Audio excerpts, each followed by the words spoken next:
C'est dingue le nombre d'heures qu'on perd chaque jour pour des conneries. Je suis sûr que vous avez déjà vécu ce moment où vous êtes censé faire un truc, que ce soit bosser sur un projet perso, étudier ou travailler pour un projet, et qu'au bout d'une heure vous n'avez pas avancé, mais qu'au lieu de ça vous avez ajouté 1 heure de vidéo à votre historique YouTube. D'ailleurs c'est peut-être le cas en ce moment si vous êtes censé bosser au lieu de binge-watcher sur YouTube. Mais au moins cette vidéo va être l'investissement en temps le plus rentable de votre journée parce que on va découvrir 11 applications qui vont radicalement changer votre quotidien et votre productivité.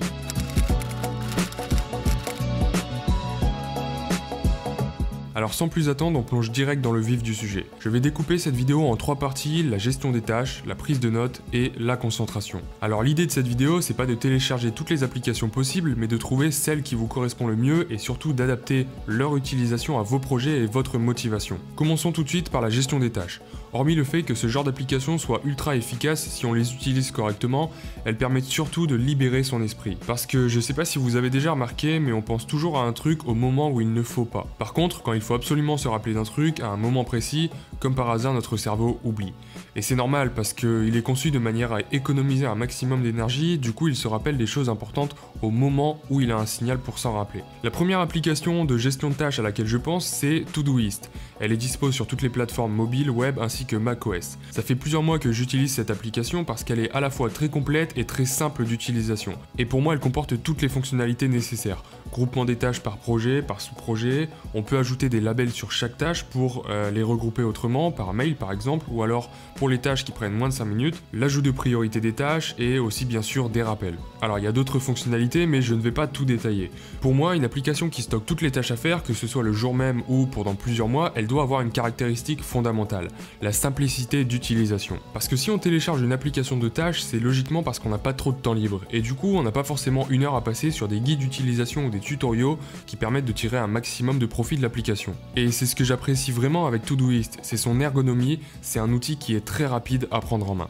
Un truc que j'aime beaucoup également, c'est le fait qu'elle ait une boîte de réception. Le principe est tout simple. Quand tu ouvres l'application, tu peux en 3 clics ajouter une nouvelle tâche qui se loge directement dans ta boîte de réception si tu ne la mets dans aucun projet. Et ça permet à tout moment d'ajouter une tâche sans que ça prenne plus d'1 minute, ce qui serait un gros frein à l'utilisation. Alors en plus de ça, l'application est gratuite et synchronisée automatiquement sur tous tes appareils, et ça je dirais que c'est la deuxième fonctionnalité la plus importante, parce que si on commence à avoir des tâches dispersées sur tous ces appareils, on va jamais s'en sortir. Elle a également un plan premium qui est à 3 € par mois, donc c'est vraiment donné. Mais vous pouvez obtenir 2 mois gratuits grâce au lien de parrainage que j'ai mis dans la description. Une autre application que j'ai longtemps utilisée, c'est To-Do. Elle propose globalement les mêmes fonctionnalités, mais je la trouve un peu plus complexe à utiliser, même si ça reste tout à fait intuitif. Après, c'est juste une question de goût, donc je conseille vraiment d'utiliser les deux, voire même d'autres applications, et de trouver celle qui vous convient le mieux. Ensuite, je suis obligé de parler de Trello. Trello, c'est une application qui est dispo sur toutes les plateformes, iOS, Android, Web et macOS, et qui permet de gérer plutôt des projets que des tâches sans réel lien entre elles. En fait, cette application marche sur le principe d'un tableau sur lequel on colle des post-it. On peut donc créer plusieurs tableaux, chacun pourrait représenter un projet par exemple. Et dedans, on crée plusieurs colonnes, ça peut être une seule, 2 ou autant qu'on veut. Les colonnes permettent par exemple de séparer un projet en sous-projets, ou alors on peut séparer le tableau en colonnes chronologiques, à faire, en cours et terminé. Ce qui est cool avec Trello, c'est qu'on peut partager des tableaux et donc travailler à plusieurs sur un même tableau et sur un même projet. Après bien sûr on peut affecter des tâches à certaines personnes, y ajouter des couleurs, des étiquettes, chacun peut commenter une tâche, etc. etc. Donc ça je l'utilise plutôt pour des projets d'équipe comme le développement d'un logiciel par exemple, ou alors pour un projet personnel mais qui regroupe plein de trucs à faire comme mon...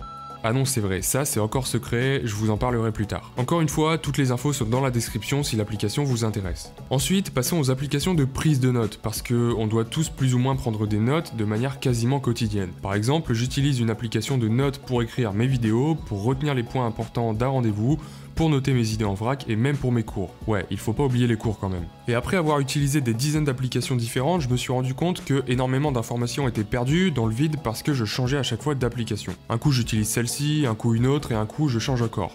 Ce qui fait que toutes les notes que j'ai prises ne sont jamais au même endroit. Et rassembler toutes ces notes c'est pour moi le plus important, avant toute autre fonctionnalité de l'application en question. Du coup, la première application à laquelle je pense c'est Bear, comme un ours. C'est donc une application de prise de notes très minimaliste, mais c'est ce qui fait son gros gros avantages. Elle est organisée en 2 ou 3 panneaux, dont un principal qui permet d'écrire, normal, en utilisant ce qu'on appelle le Markdown. C'est une syntaxe en fait qui permet avec des caractères particuliers, donc des hashtags, des étoiles, etc., d'écrire en gras, de surligner, de mettre des titres, etc. C'est vachement pratique parce que ça simplifie énormément l'interface et après s'être familiarisé avec les différentes syntaxes, on passe beaucoup moins de temps à chercher comment mettre en page son texte. Les 2 autres panneaux permettent d'organiser ses notes. Encore une fois, ici c'est très minimaliste.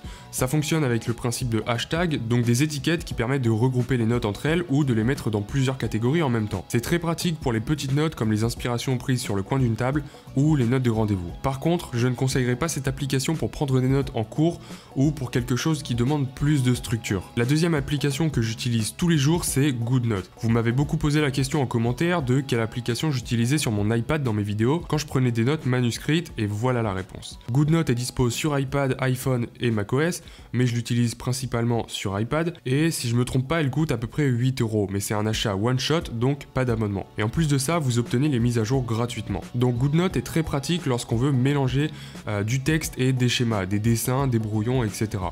Elle comporte plein de fonctionnalités très pratiques qui font gagner énormément de temps, comme la reconnaissance de texte manuscrit et donc la recherche automatique dans vos notes manuscrites. C'est assez ouf quand on l'utilise d'ailleurs. Elle embarque également la reconnaissance de forme, très utile pour ceux qui aiment avoir un document bien structuré. Et on peut aussi classer de manière très efficace ces notes qui sont synchronisées sur tous les appareils en même temps. Encore une fois, je mets tous les liens utiles dans la description. Donc GoodNote, c'est celle que j'utilise, mais il y a également Notability qui est à peu près équivalente. Encore une fois, tout est question de goût. Si maintenant vous avez besoin d'une application de prise de notes structurée mais que vous n'avez pas envie d'écrire à la main, je vous conseille l'application Ulysse.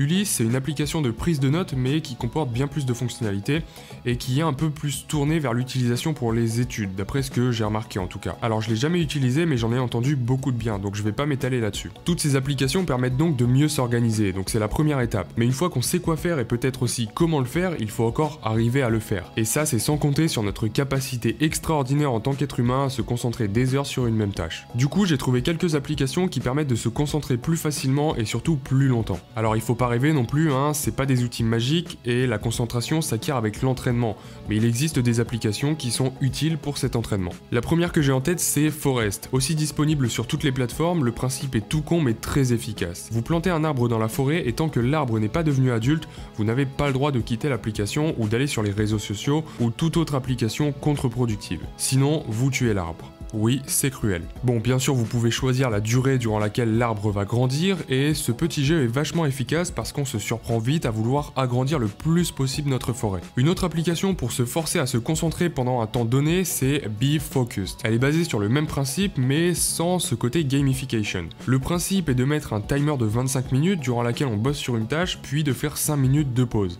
Donc c'est basé sur le principe du Pomodoro pour ceux qui connaissent. Et on recommence des cycles d'une demi-heure donc, et l'application propose des réglages pour se forcer en fait à atteindre un certain nombre de cycles par jour, et le fait de voir ces statistiques est aussi une source de motivation pour en faire toujours plus. Si vraiment vous êtes facilement déconcentré par les réseaux sociaux ou le genre de site qui comporte une source de données infinie comme YouTube, une application qui pourrait vous être très utile, c'est Rescue Time. Rescue Time, c'est un petit plugin qu'on installe sur l'ordinateur et qui traque à chaque fois en fait qu'on va sur un site le temps passé sur tous les sites. Le logiciel comporte une petite intelligence qui regroupe des sites par catégorie et vous indique combien de temps vous avez passé ou perdu surtout durant la journée. C'est vachement pratique pour se rendre compte de l'importance qu'occupent les réseaux sociaux dans notre journée. Mais bon, maintenant c'est un peu l'équivalent de l'application Screen Time sur iOS. Pour finir, j'aimerais parler d'une application web qui est peut-être moins connue que les autres, mais qui est peut-être très efficace pour ceux qui n'arrivent pas à bosser dans le silence. Elle s'appelle Noisely, c'est une application donc qui est sur le web et qui permet de générer des sons d'ambiance sur mesure. On peut donc choisir l'intensité de chaque son, comme le bruit de pluie, de vent, de circulation,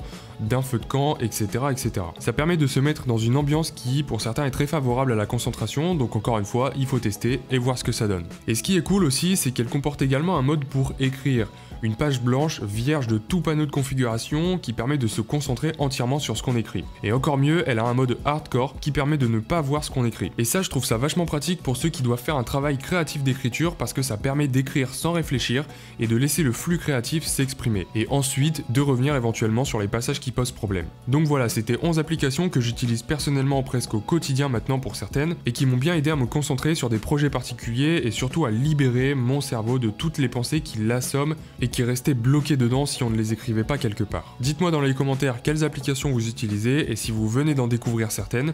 Donnez-moi également vos astuces pour être toujours plus productif. Sur ce, moi je vous dis à la prochaine et en attendant on se retrouve sur Instagram.